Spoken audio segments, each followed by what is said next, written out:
اصل چیز دکھاتا ہوں جو بم شیل پھٹے گا۔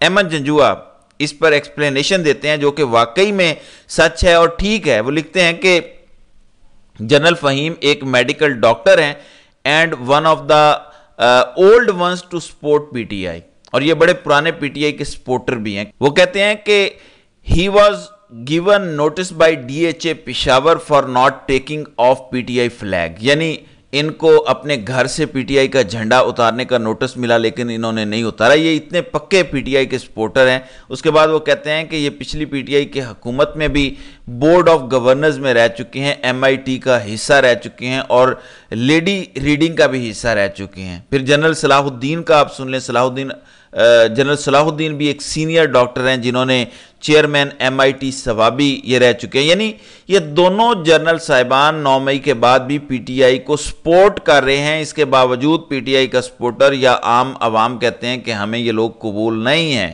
سویلین ڈاکٹر ہیں، انہیں لے کر آؤ لگاؤ، ہمیں یہ لوگ قبول نہیں ہیں۔ اگر یہ رائٹنگ آن دا وال ہمارے فیصلہ سازوں کو سمجھ نہیں آئے گی تو پھر میں آپ کو بتا رہا ہوں کہ داستان تک نہ رہے گی داستانوں میں۔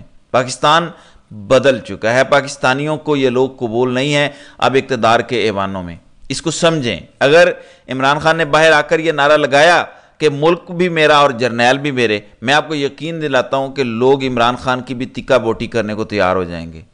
آپ لوگوں نے وہ کر دیا ہے کہ اب عمران خان بھی آپ کا ریوائیول نہیں کر سکتا۔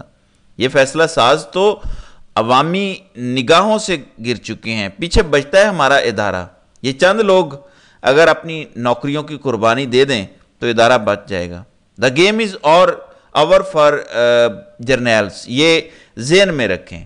اپنے ٹاؤٹوں کے ذریعے بے شک دھمکیاں دیتے رہے۔ دیکھیں نہ بنگلہ دیش میں آپ کامیاب ہوئے تھے نہ آپ کہیں اور کامیاب ہوں گے۔ بنگالیوں کے خلاف بھی یہ سب اس لیے کیا گیا کہ وہ ان کی حکومت قبول کرنے کو تیار نہیں تھے۔ آپ دیکھ لیں بلوچستان کے لوگوں نے اپنے اوپر ان کی حکومت کو قبول کرنے سے انکار کیا تو وہاں پہ بھی آپریشن شروع ہو گیا۔ خیبر پختونخوا کا یہی حال ہوا۔ تو جس نے قبول کرنے سے انکار کیا وہاں ظلم ہوا، جبر ہوا۔ اب جب پنجاب والوں نے بھی انکار کیا تو یہاں پہ بھی یہی سب کچھ ہو رہا ہے۔ آپ دیکھ لیں کیا کچھ ہوا۔ عمران خان کے ساتھ جڑنے کی قیمت کم از کم 25 لوگوں نے 9 مئی کو جان دے کر چکائی۔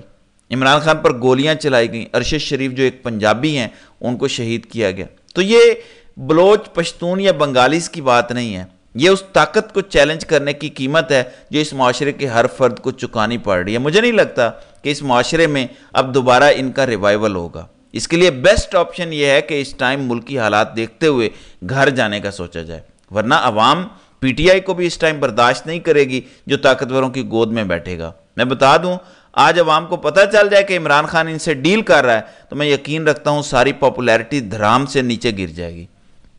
تو اس قدر نفرت گہری ہو چکی ہے، آپ کو سمجھ آتا ہے تو ٹھیک ہے، نہیں تو غدار غدار کہتے رہیں، کوئی مسئلہ نہیں۔ میں آخر میں طیبہ راجہ کی ایک ٹویٹ رکھنا چاہتا ہوں۔ وہ لکھتی ہیں کہ رب کعبہ کی قسم کوئی حملہ نہیں کیا تھا، نہ ارادہ تھا۔ ہاں غصہ تھا، بہت غصہ تھا اپنے لیڈر کے ایسے غیر قانونی طور پر پکڑے جانے کا، مگر کہیں کسی حملے کا نہ کہا گیا تھا نہ خود سوچا تھا۔ تم نے غلط اور بے گناہ گھسیٹا تھانوں اور جیل میں، زندگی کا 1 سال ظلم کی نظر ہو گیا، اب بھی جیل ٹرائل کر کے توڑنے کے لیے اذیت جاری ہے۔ رب کعبہ کی قسم سب اپنا اپنا قرض چکاؤ گے، بہت قرض ہے تم پر اس قوم کا، تم سب چکاؤ گے، وعدہ ہے انشاءاللہ۔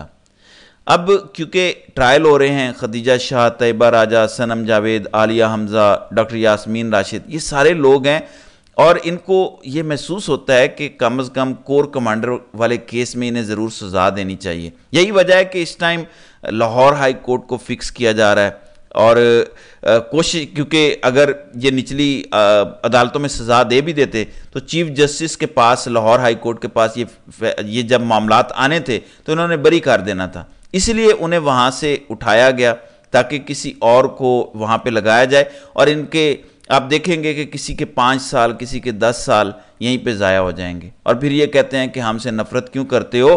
جب آپ عورتوں کے ساتھ یہ کریں گے، صنم جاوید، عالیہ حمزہ وغیرہ کو آپ روزانہ دھوپ میں 45-48 ڈگری سینٹی گریڈ میں میٹل کی بنی گاڑی میں کھڑا کریں گے تو یہ جو یزیدیت ہے اس سے لوگ کیا سبق لیں گے؟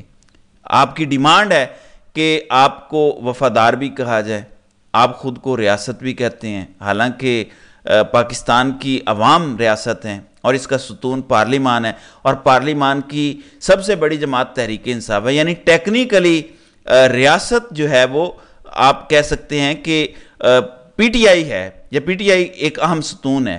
تو جب آپ ان کے ساتھ یہ سلوک کریں گے تو لوگ آپ سے کس طرح محبت کریں گے؟ تو ناظرین کرام، آپ کی اس ویڈیو کے حوالے سے کیا رائے ہے؟ آپ اپنی رائے کا اظہار کامنٹ سیکشن میں ضرور کیجیے گا۔